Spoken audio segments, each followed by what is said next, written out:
Now let me compliment you. Stressed when we do these. Oh, okay. I'll shut up.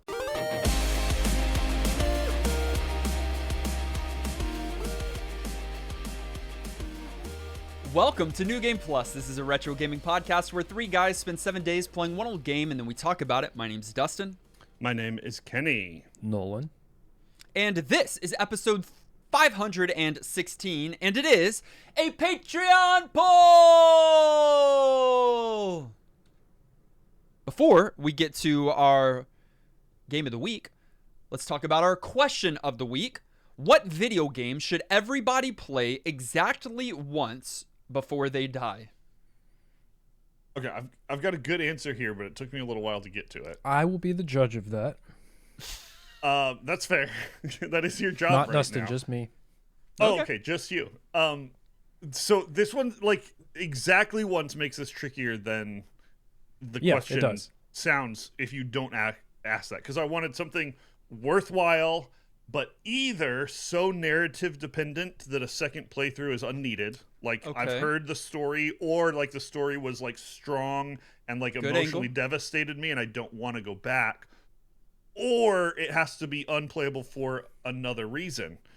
And I don't know as many story-based games, and I can't think. There's tons of like movies and books that I'm like, read it, but only read it once, because like it's gonna wreck you, or you know the story. So I needed to take a different angle. So instead, I'm going with a game that wouldn't be fun the second time. So like Okay. a puzzle game where once you've solved it, then there's no point in playing. But You a got good too one hung that up on everybody exactly should play. once. Part. No, I did. That was the whole point, and that's why this is No, interesting. listen, Kenny would never overthink the question. All right, That's true, what that's is true. the answer? Never overthink. That's true. The answer is Myst. Great classic Okay. game that's going to be super fun for everybody. But as I understand it, if you've played the game, I don't recall specifically, but if you've played the game and solved it, then like there's nothing to do. Like you would go back a second time and it would just be like, oh, let me beat this game in like 5 minutes, and it's pointless. So yeah, Myst. Great answer. Don't argue with me. Now, time for me to be the judge, if that was Right. a great answer. No, because you got hung up on the technical aspect of the question. You shouldn't play Myst. You can. You absolutely should. It's a great game.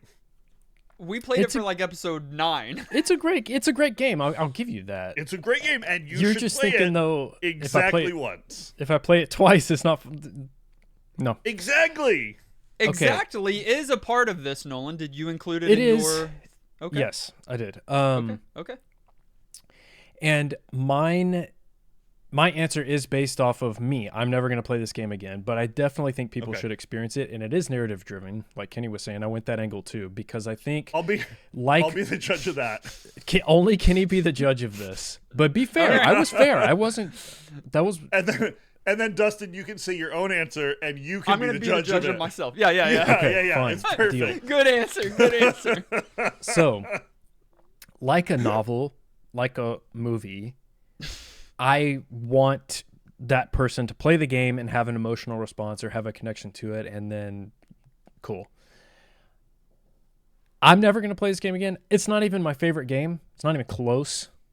I only played it recently. But The Last of Us 1. I think, even if you don't play the second one, I haven't played it yet, but I know it's great. Weird.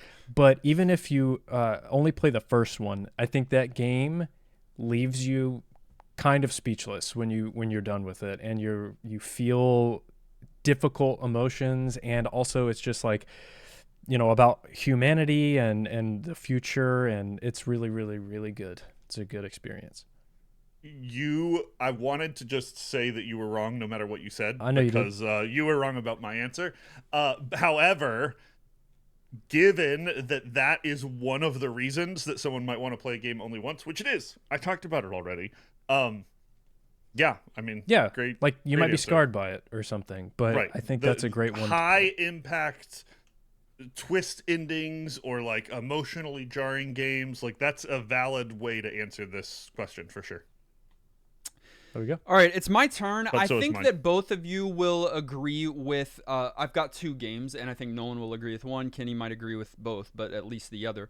But I think I may have even overthought it a little bit more than Kenny, because here's my problem. I took once very literally, not one time through, but only play the game one time. Session? And yeah. Oh no! Oh All no! right. I've Okay. still got good answers. I've still got good answers that could possibly work either way.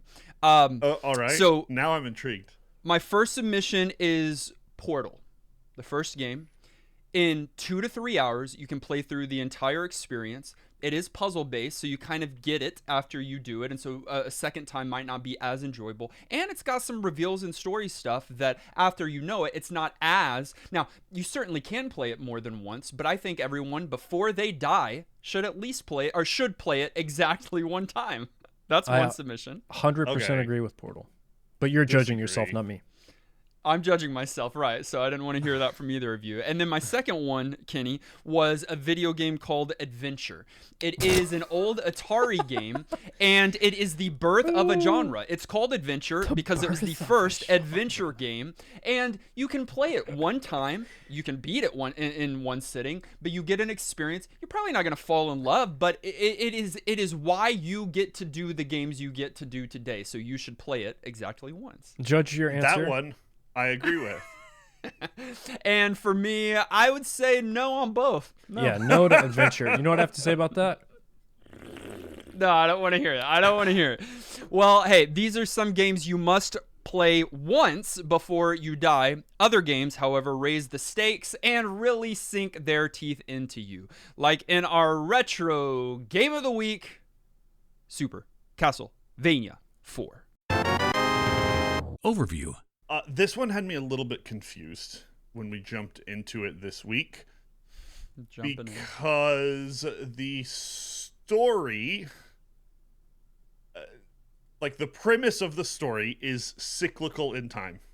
Every 100 years, some bad stuff happens, and so the nature of this story is going to be a little bit repetitive. What I didn't realize is that this story in the game this week is literally a retelling of a game that we've already played. This is Castlevania 1 story told again, is my understanding. It's Dustin, not you're 100 making years noises. later? Why are you No. saying it's not 100 years later? It's the same dude. It's a retelling. It's not Simon's great-great-grandson. It's Simon. Simon This Belmont. is Simon Belmont. Yeah. Yeah, Yeah.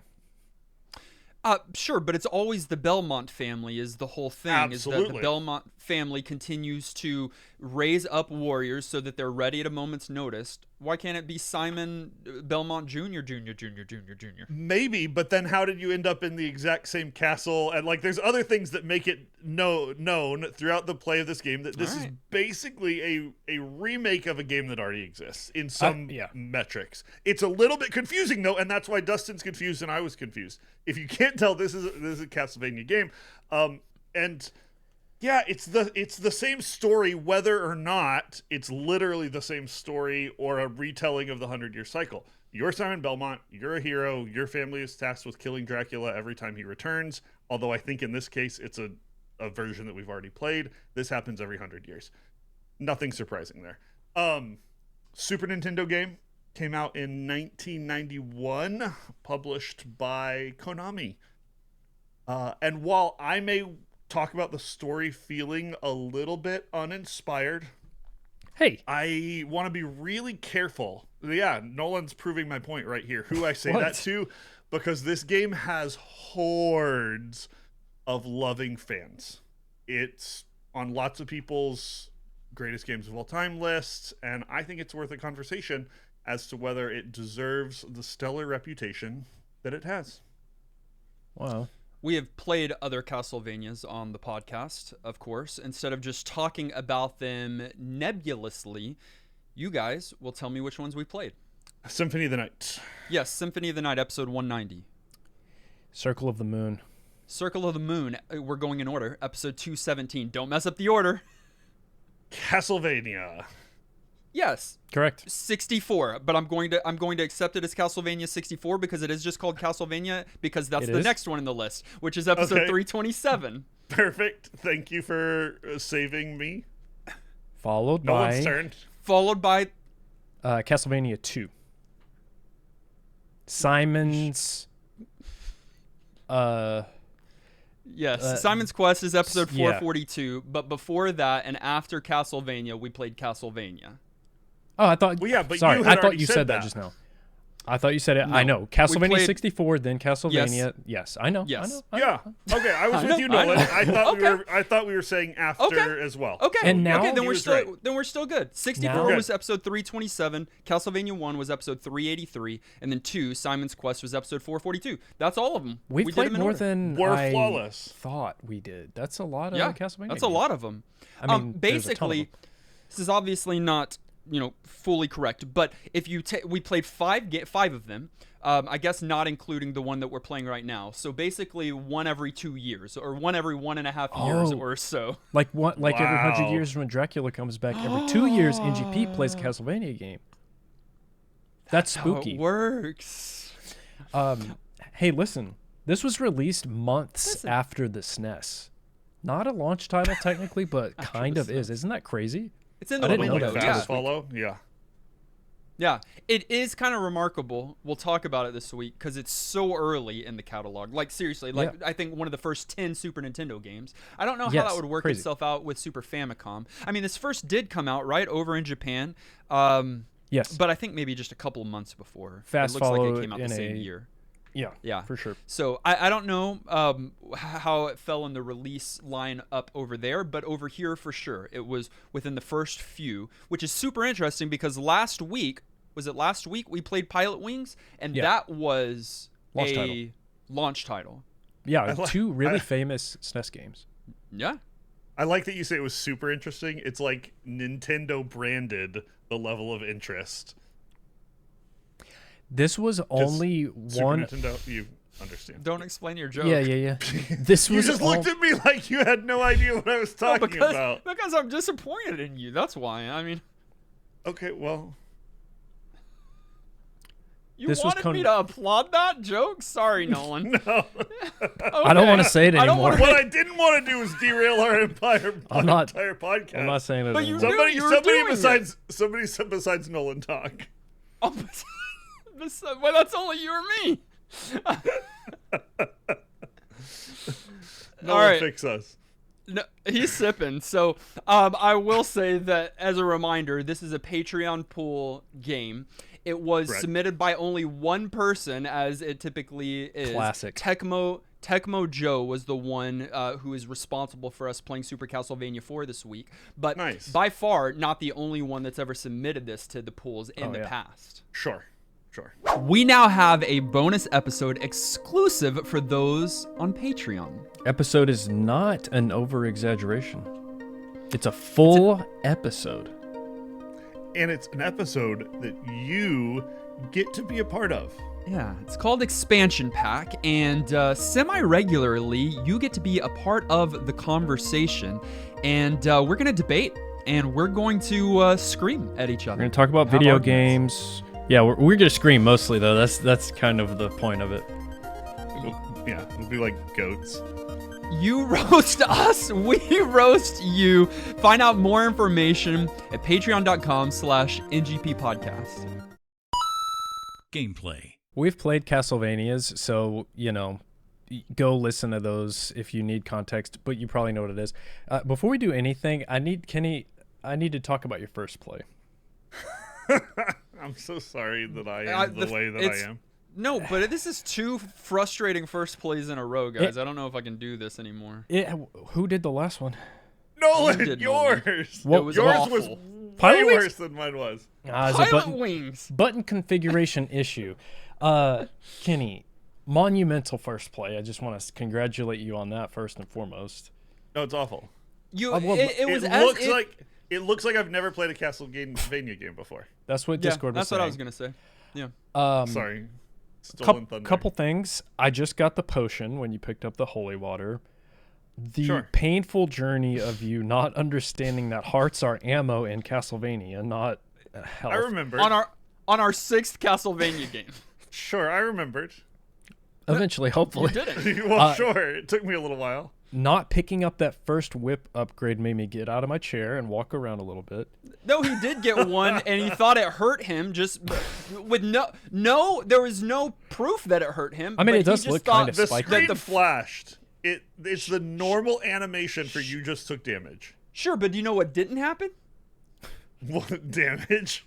Correct. You didn't lose any health. Or hearts. The first enemy was attacked at 7 minutes, 7 which is minutes. awesome. And Well, sure, then there's a lot to talk about. just the sheer amount of candles bypassed, like all of them. He thinks they're just background. No, graphics. they're No, he knew. essential. But it literally, it's like I forgot every other Castlevania game we've ever played. I Now get let me compliment you. stressed when we do these. Oh, okay, I'll shut up. Okay. Yeah, I thought so. No, I'll interrupt you. Finally, I can't believe you almost clutched out that first boss after all Didn't I that. do so good? Probably your one of your best platforming performances when you finally actually started playing, which also made me mad after all those things. So, anyways, first play, go watch it. Nolan, you said that if you're listening to this, you know what Castlevania is. That's going to be the most people, but there are some people in our community that this was their first Castlevania game that they played along with us this week. Yeah. Sure. So let me just give you a little bit of context for people like you. There are in this game 11 traditional Castlevania platforming levels. It's a platforming heavy game where you are infiltrating Dracula's castle by jumping over pits, crouching under spikes, and defeating hordes of evil creatures with your whip. Evil. Different, it's not a sword. With your whip and with your sub-weapons to get to the end of a level, come face to face with a variety of bosses, and ultimately make your way to Dracula's chamber and fail him once and for all, or at least for the next 100 years. For now. Yeah, once and for now. We Once can and breathe for for now. 100 years. Yeah, it's like honestly, this game comes to mind when I think of what is just the purest platforming game. This is one of the examples that come to mind. It's Konami and Capcom are responsible for kind of defining what platformers would be, and this, I mean, we're on 4 at this point, so they've already made a bunch, but like, yeah, it's just it's raw platforming. You progress through the level, fight the boss. Nolan, a number of the things that you made fun of me for, which were fair, I was laughing with really you. are like iconic Castlevania things. You're going to get wall meat for extra health. You're going to be knocking down candles. You're going to be using that whip. You're going to be consuming hearts as ammunition instead of health, and your health bar is your health, but then you Look at have him explaining lives, which are everything. peas. You're gonna have, it's that traditional game in so many ways. But what makes this one especially interesting isn't the places that it's like all of the other Castlevania games, but the stuff that is unlike Okay, the let other him cook. Castlevania games.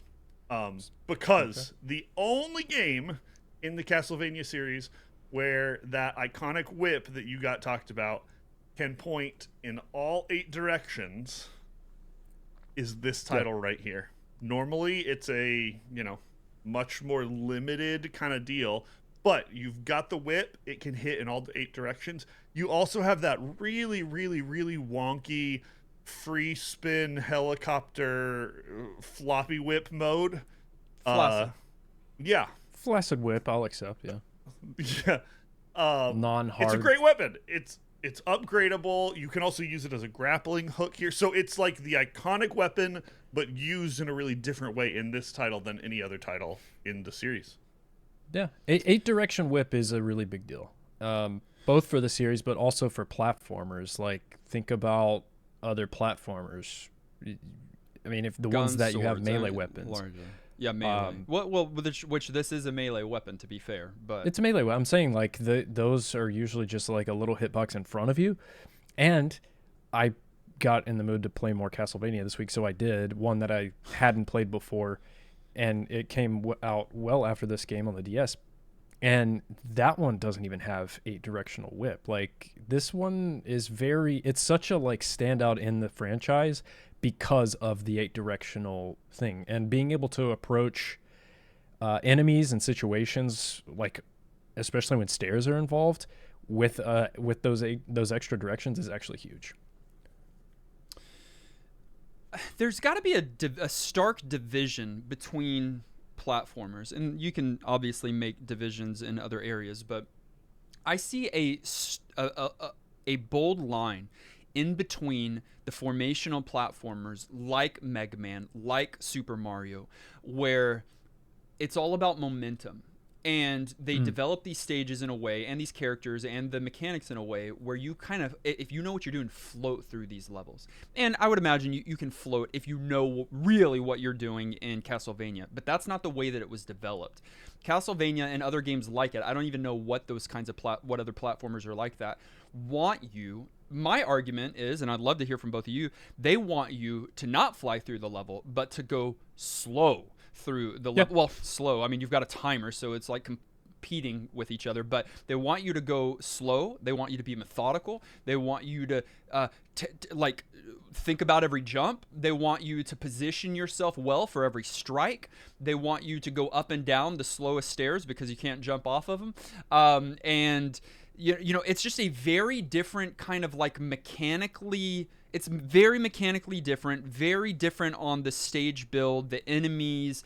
It's just a very different kind of platformer to those other two that I mentioned. Yeah. It is. Even your inputs feel a little bit different. You know, it's not like it's unresponsive, and the 8-directional like attack works well, but like, again, you mentioned the stairs, and like when you jump, it's this sort of jump and you sort of pause at the top and come back down. And I know every game has a different feel, but this one just you're also not physically moving fast. You're not sprinting. It's a plodding, careful kind of game. And you're right, there's some platformers that are just like frantic, and this is not that. So I think it's a great point. Castlevania 1, I mean, all of them previous were like that too, in that you're not running through the stage. It's not Mario speed. It's not even Mega Man speed or anything. But this one does feel different than those to me, than the previous Castlevania games. I don't know why, other than they made it that way. They wanted you to walk, not run, and then approach jumps and also the combat methodically. Maybe they wanted the game to feel longer, I don't know, but it is not that kind of floating through the level platformer like you're talking about, Dustin. That's usually the platformer I prefer, but I like this a lot, and it's the opposite. Can you name other platformers that are like this one? I'm sure there are some. Like Castlevania 4? Yeah.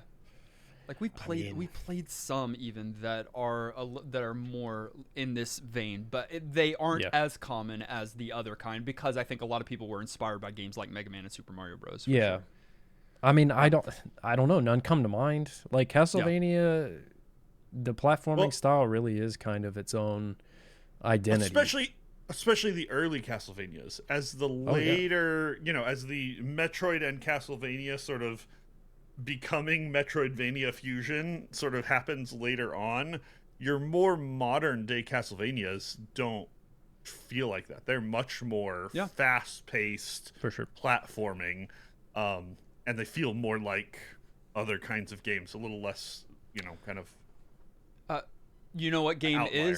is a little bit more like this one? King of Demons, the one that we played just a few episodes ago. It is more slow. There's not a run, and I didn't want to say it because that game sucks. But it is. You just didn't want to. Right. It is a slower platformer though, for sure, much slower. But that one, yeah.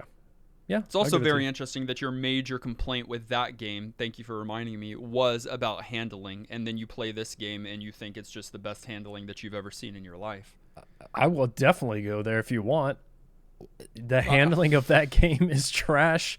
The handling of this game's a non-issue. A non-issue is just wild. Yeah, and I'm in Dustin's camp here. I think I think he believes it, which is crazy to me based off of his reaction. Explain right what's now. wrong with it. Why did you Nolan. have an issue here and not with that stupid Majuo game? I'm not saying that having an issue is not the end of the world with either, as long as you can learn its system and it can become you can get good at that system, whatever it is asking you to do. And I think you can do it here, and I think you're proof of that. I think the reason why you really, truly, which is blowing my mind, think that there's no issue here is because you're so accustomed to it and the Castlevania series. But someone coming from other games, like I've mentioned, other platformers of the era, and then coming to this, are going to find themselves frustrated. There was a game that we played early in the life of the podcast with a big fat guy. In fact, I think I brought him up just recently. Who handles very stiffly. Karnov. When you jump in the air, you have very little control. It's very stiff and plodding. Actually, that's a platformer in this Guys, line. It's very stiff. It's very. I keep thinking mechanical. I don't know why, but like it's just very. Yeah, he's not an agile character. He is a brute.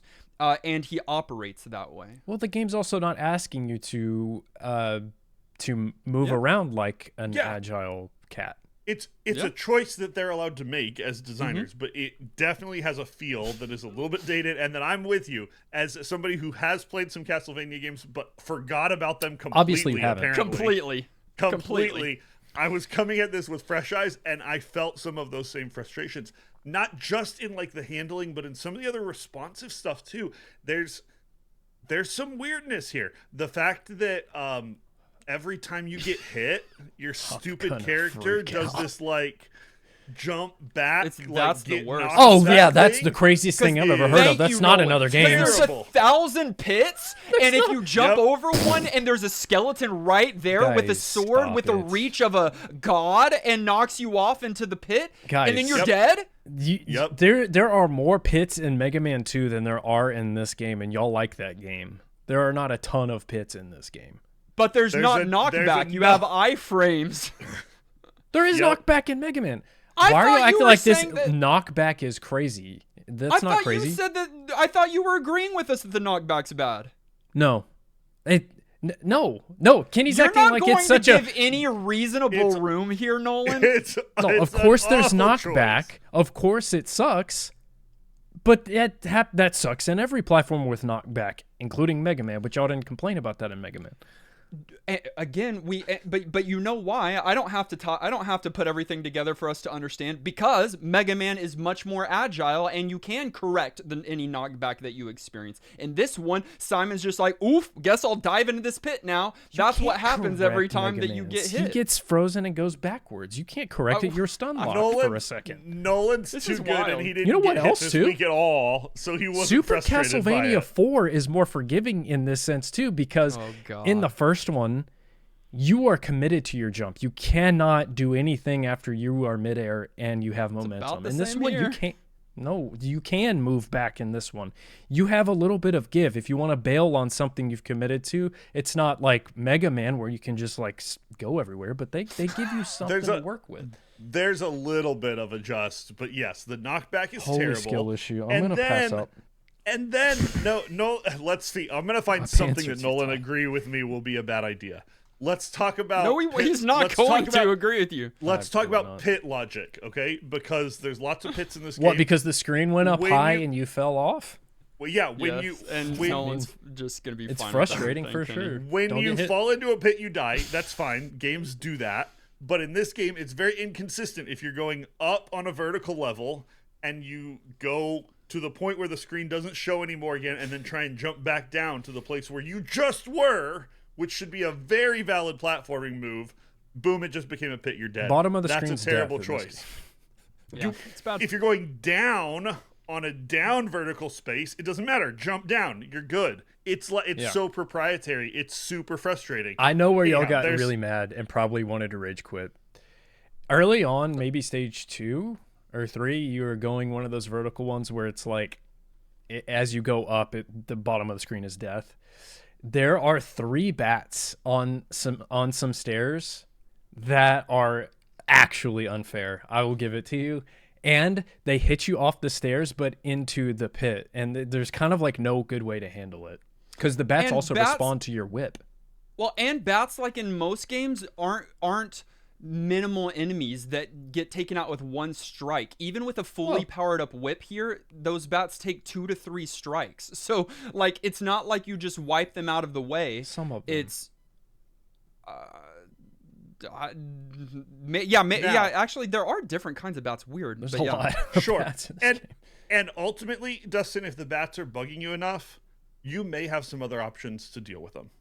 Because you don't just have a whip here. You also get to collect secondary weapons. And those secondary weapons do a whole series of things, from temporary, like, invulnerability to screen clears to specific attacks and all sorts of things. And Can he name the items like your version of them? Kenny should describe the item, Nolan should name it, and then I should tell you the correct name. I don't like this game. Yeah. Okay. Describe it. Screen clear. That the screen clear is the Holy Cross. I don't even know what it doesn't have a name in the manual, so I'll Great. give you Isn't Holy it- Cross. A Holy Cross. Isn't There it we go. like isn't it like a rosary? It's a rosary. Rosary. Yeah. It's a little cross. It literally everything has a name by it except that one. So all Okay. right, but I we're talking about forgot. sub weapons. That's not a sub weapon. That's true. That's not a sub weapon. Okay. So yeah, we fair started enough. wrong. I'm talking about anything that's not a whip. Okay. Okay, you've got how do I describe it? You've got you chuck it and it burns. Oh. You chuck it and it It's burns. liquid I'm gonna and it burns. assume that you're talking about Yeah. what you would call a potion, and I'm gonna call it holy water. And you know that's wrong though, because we had this conversation on all the Right. other Castlevania It's ones. called holy water. Correct, with an accent. No, it's called a firebomb. I reject that in the name of the Lord. I don't call it that. I will give you holy water because, of course, it should be holy water. I think, I bet when they, Translation. and we'll talk about this later, translation, not just Probably. translation, but censoring. And Yeah. holy was Probably. too spiritual. That's exactly right. You're right. Yeah, Okay. almost certainly. But we're spiritual. Uh, All right, Kenny, next. Kenny, speed it up. You throw it and it comes back. That's called the cross. It's called the boomerang. I don't like that either. I know. All right, it's all not right. good. You pacha it and it's pointy. You chaw it, and it's Pacha. pointy. Pacha. Pacha. Pacha. Listen, Pacha. Pacha. Pacha, and it's pointy. I'm having to describe. Okay. them. It's a I don't know pointy what knife? else to do. Yeah. But a dagger. Dagger. You would know that, yeah. Okay. I forget. I really just All right. use the Holy Cross the whole time. Remind me some other Axe. sub weapons. Oh, Kenny, the axe. yours- The flip, flip, flip, flip. And so it's the axe, correct? And then, Kenny, you're going to say the thing that stops everybody in their tracks. Oh yeah. Nolan was gonna I call forgot it- about that. The watch. Yeah. We're not Okay. too far off. F tier No, we item. did great. Which sub-weapon did you rely on most? Yes. Oh, Kenny, you said boomerang. cross. Yeah, Boomerang. boomerang. For sure. I love boomerang. Probably my answer. I prefer it in this game. In other Castlevanias, I prefer the holy water, and I try to hang on to it in this game, but you're gonna lose your item on accident. But cross. Yeah, because is of my answer. bad stage design. Yes, because they put candles above you, so you on the smallest platform, so you it's have to good strike it stage- from under it, and then the dagger falls on you, and who wants And the oops. dagger? It's Now you're good stuck with a stage dagger. design, and I'll Yep. tell Now, you you're why. stuck with a level 1 dagger. Great game design, guys. It's I also went with the boomerang because Yeah, it's so boomerang's good. OP in this one. But like you said, holy water or firebomb was so OP in the last Castlevania game we played. Like Dude. it would, I think, Castlevania because it 1? like Yes. stopped them from moving from a second or something. It was Stuns so lock powerful. him. It does a ton of It damage. almost it's one shot degraded some here. bosses. Like it was But- crazy. You need boomerang here. It's so powerful. It's fun to if use. it's level That's- 3. I like using it here, but it's not as good as cross. Counterpoint. It is good stage design to have those items where they are. It's frustrating when your item gets erased. It happens to me all the time, and I get pissed. Okay, we agree on that, but they do put those on certain areas of stages so that you can handle the way they've designed that part of the stage. I agree, dagger sucks always, but there are a couple places where they put cross because it's helpful for the section that it drops in, and so I can forgive them for that. And also, you have to. I get into the habit of checking the candle before I go into it. Sure, if you can, yeah, but You also can in that's, most that's cases. not fun. But yeah, I also almost every time, seriously, 75% of the time at least, when I got to the rosary, the screen clear, it was after I had already cleared It's the literally enemies from never that useful. area. Yeah. Right. Where it drops 3 times in the game, there's probably more than that. Yeah, you've it's already fought the enemies. never useful. Yeah, or it's like a faraway enemy that you could have handled with a whip. Last thing that we should probably talk about, well, it doesn't have to be the last thing in the gameplay, but the bosses. These games are known for, well, all platformers kind of, you got to have the boss conversation. And in this one, you've got the, Kenny actually started, or up front of the gameplay section talked about, hey, there's a lot that the game does that all the other Castlevanias do. Here's one thing that's different, and talked about the multi-directional whip. But I don't think all the bosses are from previous games, but a lot of them are. Frankenstein They're is very from recognizable. The bat. Frankenstein's monster. Yeah. There's a lot of like repeatable Death, bosses here. the Grim Reaper, Death's- like you see that in yeah. some other games. You see Dracula, of course, in other games. Like there's I- a number of repeat bosses here. And listen, my experience with the bosses in regards to difficulty is just night and day. Meaning, if you've got a good sub weapon at level 3, these bosses can be so easy where they don't even touch you. But if you've died just in the room right before the boss and you don't and all of your upgrades have reset, then the boss is almost impossible. That was my experience this week. They are significantly harder if you're trying to do them with just the whip, for sure. And I fought that same thing. Luckily, in the whip's really general, strong. It is. It's a good Sure. weapon, and Damage the wise. fact that you can hit it in directions helps a ton with these bosses if you are being forced to use it. But yeah, having the supplemental weapons or not is a huge difference, Dustin, for sure. I either love or hate the bosses in this game. It's quite punishing to die at them, and yes, to lose your tier 3 sub weapon, which by the way means you can throw 3 of them out instead of 1. It's huge. But also it kicks you back to the beginning of that section, and you have to get to the boss again. It's a run back like Dark Souls. It's punishing, and that's from Castlevania 1 as well. I think the bosses are easier than Castlevania 1, but still definitely tough. But I Agreed. like the most of whole them. game is easier, not just the bosses. Oh, certainly. Yes, Infinite continues. Like your whip is super strong in this game. Like it's very, very strong. I saw a critique in Discord saying that they thought the whip was too strong and sub weapons were pointless. Hard disagree. Getting the tier 2 and tier 3 opens up the sub weapon, and also like situational, right? Like stairs are a massive hurdle in this game at times, and having the right sub weapon is everything. So I think it's balanced overall. We should also mention briefly some of the unique things they did with levels, because though a lot of them look like very typical platformers, you're going to find yourself at one point in a level where you're grappling onto this sort of central thing and the entire level is rotating around you. You're going to find another level, well, same level technically, I don't know the difference, but where you're going through a tunnel and the entire level is rotating around you, different things. And then they tried to do a couple of very unique Super Nintendo-y things here. Did you guys feel like they added, or did you feel like it was just gimmick, tech flex, good choice, bad choice? One, you love to talk about mode 7 in the gameplay section. Very interesting. Two, those are just, yeah, they're just trying to show off that system. I don't think it really adds anything. I thought you were going to bring it because the room that I thought was most interesting was the one with just swinging candelabras.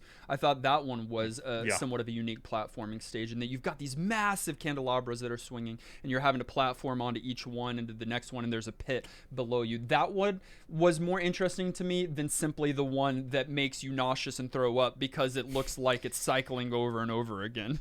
But Kenny, I thought you were talking about the swinging mechanic in general, like that's also new to the game, like the hooks. you can just swing even with your whip. having the grappling hook. Yeah. Yeah, because that is in that rim too. So I'm in Dustin's camp. I feel like a little bit gimmicky, a little bit of a sort of just tech flex, but I will say the levels themselves were all very different from each other. So the fact that they were throwing more variety in terms of like the kinds of things you're doing, platformers can lean one note just in general across the board as a genre. I felt like there was pretty good variety here of both layouts and what you were doing and how you were doing it, and they really did try to mix it up with a variety of layouts and enemies and, you know, all of that goodness. Aged. To continue that Mode 7 conversation just briefly here in Aged, I think it's stupid and dumb. And it's funny that we're going to have a combo about it back to back with Pilot Wings, which was like the whole thing in Pilot Wings, when this one, especially because it came months after the SNES came out, was just, yeah, like they just put it in there. And the stage you're talking about, Kenny, is the easiest stage. It doesn't fit in the game. You just walk right. They very much wanted to show that they could do a thing. It's an ad for the SNES. Mode 7's stupid. Whoa, GGs. What? That's insane. That's It's insane. There's other ways that it's more tactfully used in this game, and it is tactful because we haven't even recognized or mentioned that. Like, even I think it's used in the map that shows you in between stages that you probably skip, zoom, but it does something there. Even the foreground and backgrounds, like this is the first 16-bit Castlevania, and it is, and you can it's an upgrade. You can tell visually speaking, for sure. Mode 7 or otherwise. Like, there's so much going on. Mode 7 happens when Simon goes, there's a wall maybe in front of him or behind him, but you're often on an interior in this game. And so you've got a vividly detailed castle wall behind you, for example, but then you've got these open windows so you can see to the courtyard beyond that and the night sky, and that's moving at a different rate. Like, there are so many layers here. And again, that part is so remarkable for a 1991 game. I know that by the end of the Super Nintendo's life cycle, we're doing some pretty gnarly things. But this is one of the first on the Super Nintendo, and we're doing it. Pretty remarkable. Yeah, it's a gorgeous game. It's kind of crazy how early of a SNES game this is, because in my mind, when I think about the graphics and the look of this game, it's like quintessential SNES. Like the tone, like core, yeah, it just looks, the animation, from the animations to just the backdrops and the pixelation, it just reminds me of that era. And I like the tone they set with the graphics here. I guess in the color scheme that they went with, it's kind of muted, but it feels dark. Yeah. Feels like you're inside of a castle. It feels like a sewer. They went a little bit more realistic, and realistic can be hard to do, and we've seen games go for that sort of more realistic, less cartoony. You know, you think of other even like games that are in this sort of scary, spooky space, like even Ghouls and Goblins, Goblins and Ghouls? Whatever that game is. Ghosts and Goblins. Ghosts and Goblins. Is thank it? you. It's like cartoony. It's the same, but it's not realistic. Yeah. And realism can look so bad, but I feel like they sell it here. I feel like sprite sizes are right. The depth stuff that Dustin mentioned is right. Even the UI is clean. Like, it's a really nice looking game. The only thing graphically that I don't love, and Nolan, I know you're going to be predisposed to disagreeing with me, but I'd like to know your actual opinion if you can get there. I don't like Simon's design. I don't like Simon's look. I don't think you were going to say that. I don't think it's that interesting. I think it's kind of blocky, muddy. Too many clothes? Yeah, maybe. I mean, he's just got this, like, it looks like just this thick armor, and I don't know. It just... He doesn't look appealing. The rest of the game does. He doesn't. Yeah, he's got a weird stance. Like, I've always thought he's like flexing his bicep at all times. Like, you know, when he's just standing still, and then his walk is very like human, like realism, like Terminator. I don't know. Yeah, he gives Terminator vibes. I'm not gonna be too mad about it. because I don't really like Simon. Is not even the best Castlevania protagonist. So, Ooh, who is? Someone else from the Belmont clan? No. You know it. Do I? John Marston? Bingo. That's not who you're talking about. Alucard, dog. Alucard. Oh, duh. Alucard. He's not a part intro. Oh. He. Do you know what his name is backwards, dude? I bet you wouldn't. I bet you don't. I bet it's spooky, whatever it is. Yeah, no, Alucard is absolutely amazing. Okay, but soundtrack. If graphics are impressive for 1991, something that is even more impressive, not just for 1991, but for gaming in general, is the soundtrack. It is absolutely remarkable, particularly for an early title here. Like, yep. Not all of the songs are equally loved, but Simon's theme, absolutely incredible. Clockwork Mansion 2, the first one's good too, yes. but 2 is so good. There's a few tracks in here that are just so incredible. And they do both extremes. You get the heroic sort of Simon in victory sorts of music that goes great, and then you get that really subdued, just like chill music on that level with like all the waterfalls where it's just like vibes and ambience, and they're both good. Like they run the gamut here. It feels the variety and how much it like integrates with what's going on in the game. It feels a movie soundtracky to me almost in a lot of ways. It's pretty famous for it's good really reason. Good. Like it's one to listen to outside of the game for sure, just to like put on while working. The composer was Masahiko Kimura. And like, also worked on the Black Swan of the series that everybody hates but me, Castlevania on the 64. I think the soundtrack is pretty experimental too for the time. Like some of the ones you're talking about, Kenny, that are more subdued. The audio of the SNES was probably mind-blowing to people coming from the NES, but it's like synth. It's like echoey. Like there's echo effects. It's tons very of bass. Tons of bass. Which I love, obviously. Like, yeah. I mean, thorough so good. And you know, with a gothic set game, you can get very one note on these kinds of things very easily, and I don't think they too dark did that. Or too monstery or too, you know. Or the heroic stuff just being like kind of rocky, but it doesn't. It matches, it fits, it's diverse, it changes as the levels change. It pulls back songs from previous entries and like reprises them in really creative ways, like uses that, and so it like builds on the sound of the whole franchise, not just the title. It's great soundtrack. We mentioned it earlier, but the Western release saw numerous changes due to Nintendo's censoring policy. So blood was removed. Any religious iconography was removed. There's anything blood? promiscuous. Yeah, listen. Yeah. The largest thing that was changed was there is an entire room, if you can recall, that has sewer water under. Yeah. And I think you can jump in it. You don't die immediately. I think you can. Yeah, you maybe, can like hop on it, but it hurts you. Yeah. That is actually a pool of blood in the Japanese release. Bro, I kind of want to play that version now. And there's religious like stuff in it too, like crosses and stuff. Yeah. Oh man, what's wrong with NA? Yeah. Well, Nintendo at the time was very careful about all that stuff. Yeah. If you first Castlevania 1986, right? Most recent, hey, since we're in 2026, will be this year. It's called Belmont's Curse. Yep. PSA, I think the new one looks like butt cheeks, and I'm super sad. I hope I'm proven wrong, but it should be a good dusting game.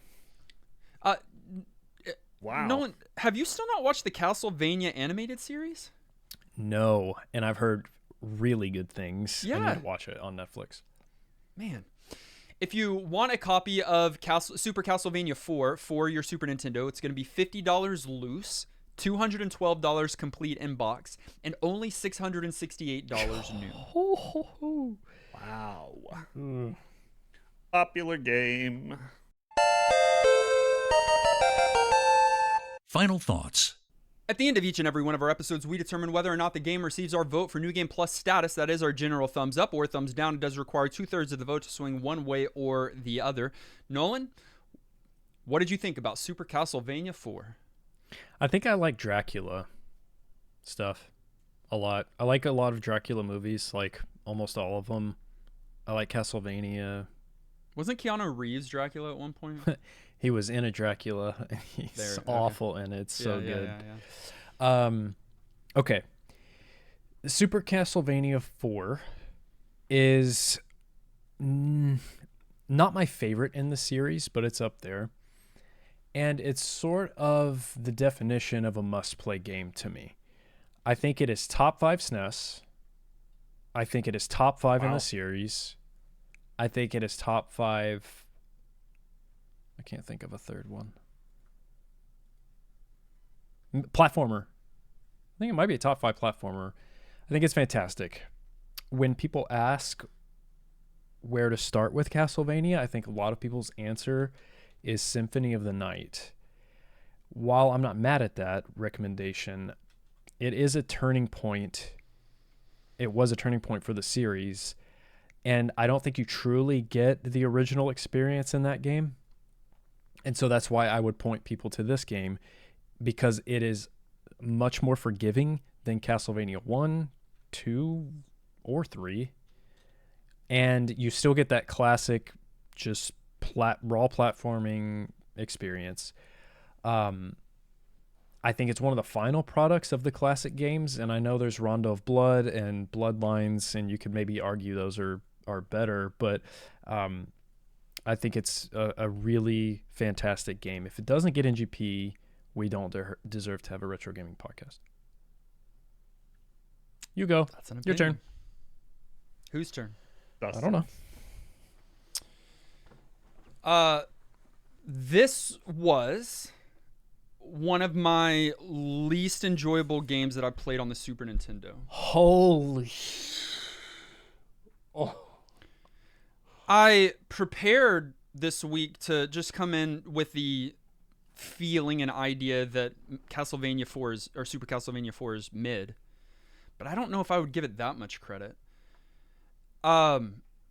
It is constant barrage of gotchas that just do not feel good, and either feel like just bad game design, which I'm prone to thinking it is, or just evil game developers who wanted to create a game to cause you to suffer. Nolan enjoys games more of that ilk. I played through Elden Ring because of my love for Nolan, and it was a challenge, and there were beautiful things about it for sure, but man, it was a painful experience. He's not happy with me right now, even though I said I love him, but this is an entire game of gotchas. It involves the entire time. It's just troubleshooting.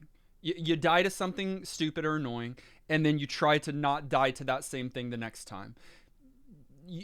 There's very few stages, very few areas that you can clear on one go, because you've got to learn how it's going to get you this time. And if I wanted to spend all my days troubleshooting, I would just get into software development, not retro gaming. AI's taking that over.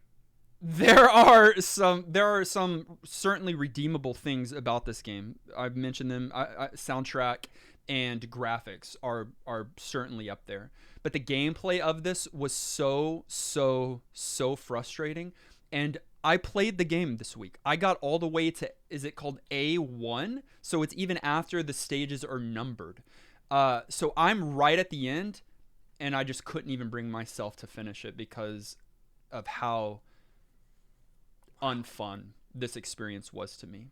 I know that is aggressive, and I know no one agrees with me. While you were talking, Nolan, I was looking at Castlevania games ranked, and on so many lists, it's either the first or second game, right? I just don't get in the slightest I would like to watch someone else play it, because I don't believe that they're doing it well. So yeah, Super Castlevania 4 does not get my vote for New Game Plus status, and I will be disappointed but not shocked if we do end up giving it our New Game Plus status at the end of this. I checked something while you're talking. It's crazy you gave Castlevania 1 a yes and this one a no. This game's 10 times easier. Go ahead, Kenny. It's not just about easy. It's not. Please understand me, and I want to go on record. I've been watching depositions. I need this to go on record. It's not just about difficulty. It's not just about difficulty. It is about game design. And a game can be difficult, but if it is designed well, then I can understand that and I can learn it. But if it is difficult and designed poorly, then I cannot forgive that. Kenny? And I was worried that I was going to be the one to offend Nolan. Your first play better have been the worst of it, right? Tell me you got better and tell me something. I mean, I always get better than the first play. That happens with any game. Like, that's how it goes. You play it and you learn it and you improve and you go.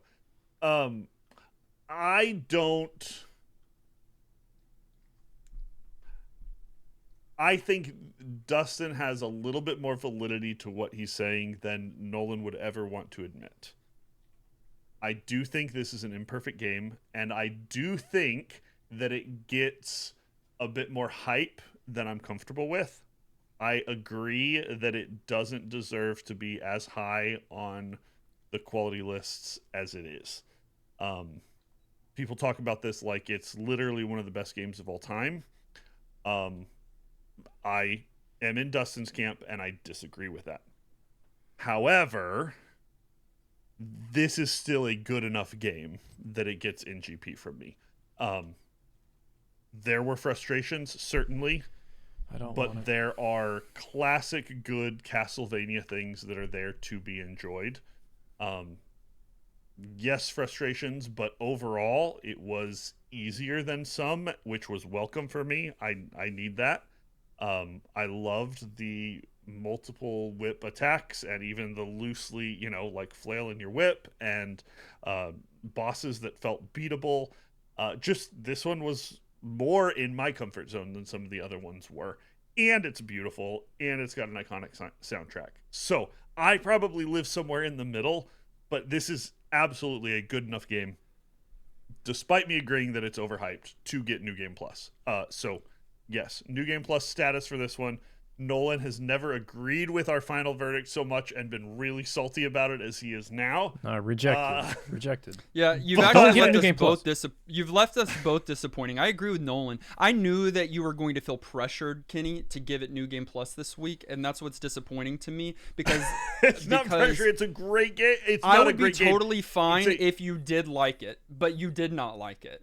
And, I do like it. I just don't think it lives up to the hype that it gets. People act like this is the best thing that's happened. Yeah, the creme de la creme. It's not. I didn't say creme.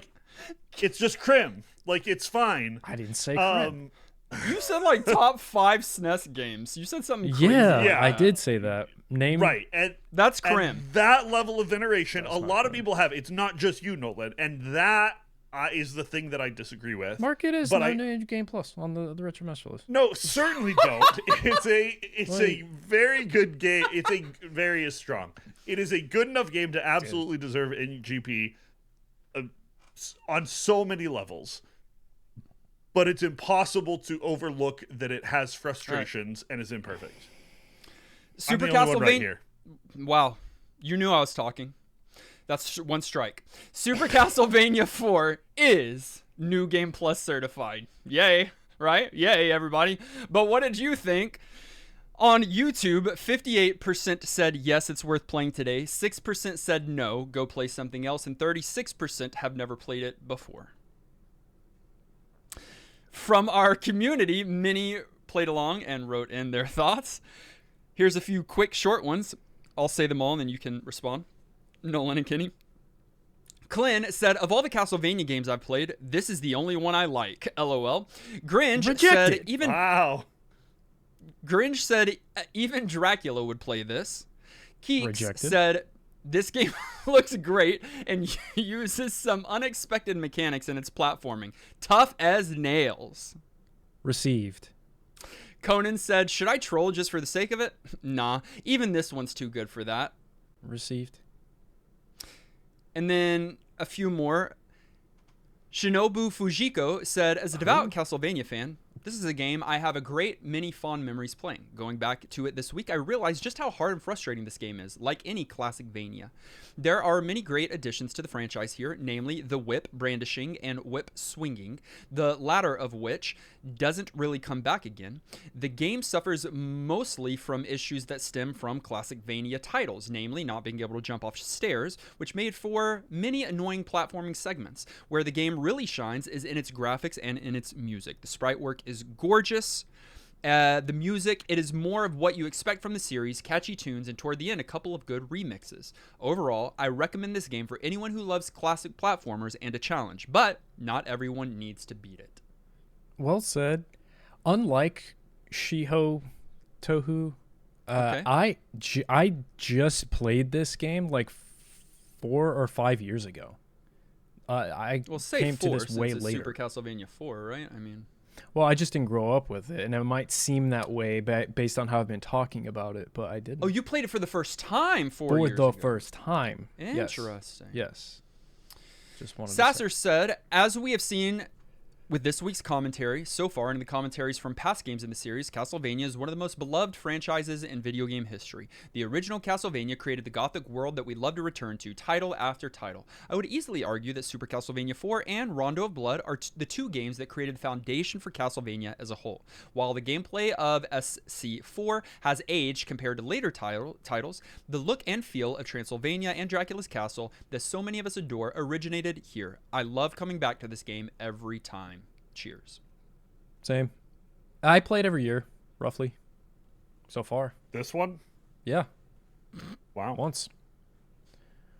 Yeah, that's why I reject you. I reject your vote. Wait. Oh, once every year is what you said. Okay. Yeah. And then finally, Hamburger Dad said, I'm relatively new to this community, but I have to say that this is probably my new favorite game that I played along with all of you. I can't believe I've never played a Castlevania game before. What a treat. The graphics, the combat, and somehow, best of all, the music. My goodness, what a masterpiece. 10 out of 10, easy NGP. I was a Genesis kid growing up, so I can't wait to check out Bloodlines now. Heck yeah. Nolan proves your theory that this is a good entry point I to love the that. series as true. And I would also recommend that people start here, though again, I think there are much better Castlevania games. I think it's a great place to dip your toes into the series. Yeah. I don't think anyone agreed with me this week in commentary. And someone had to if they just maybe didn't say. I don't believe any of y'all. I think y'all are all in a fugue, I think, or something. But What's that mean? What'd that mean? You'll have to look it up on Like a fairy tale land? Omegle. All right, we're going to set aside now Super Castlevania 4. Thank you for submitting your commentary. You can do that each and every week to ngppodcast@gmail.com. For now, we're going to randomly select the next game that we're going to be playing for the next 7 days. Randomizing now. For those listening to the unedited, you had to wait a little bit longer than usual. I'm sorry, I was struggling because there's not a Wikipedia page for this video game. Great. Freak off. No. I needed to make sure that it was real and that it was playable today. Someone just submits a fake game. Both of which it is. It is a Game Boy Color game. No. It released in 2001, and it was developed by Stunt Puppy Entertainment and published by Infogrames. Yeah, that does sound fake. I don't blame you.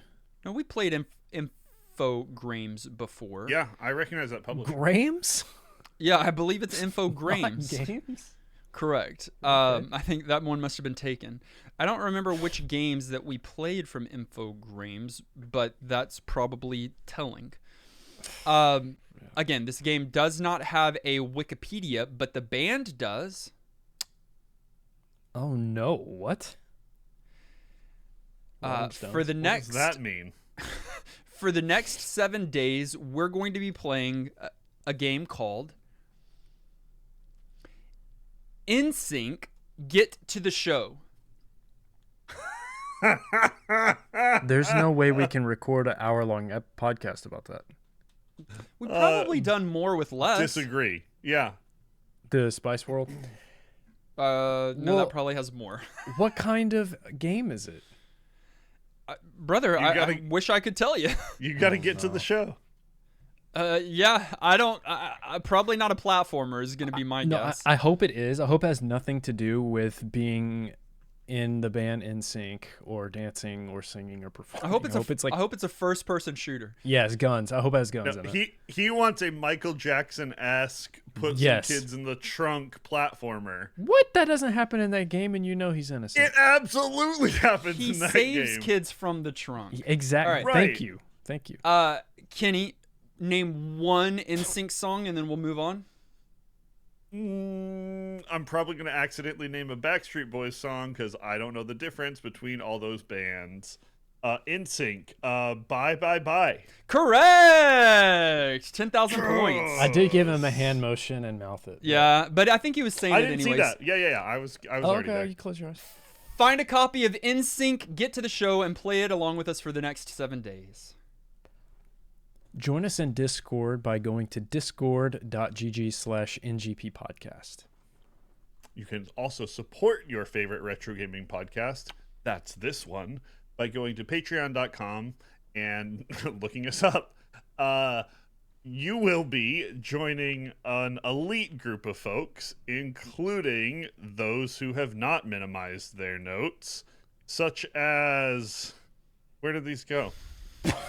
I hate everything about me. And no. Dustin's livid right now. Okay, such as our newest patron supporters this week, Evergreen Kitty and Hey. Bob A. Hey. Thank you both Welcome. for your support. And to our director level supporters, of course, Sasser and Siegfried. You guys are the very best. And our many producer level supporters, we want to say thank you as well.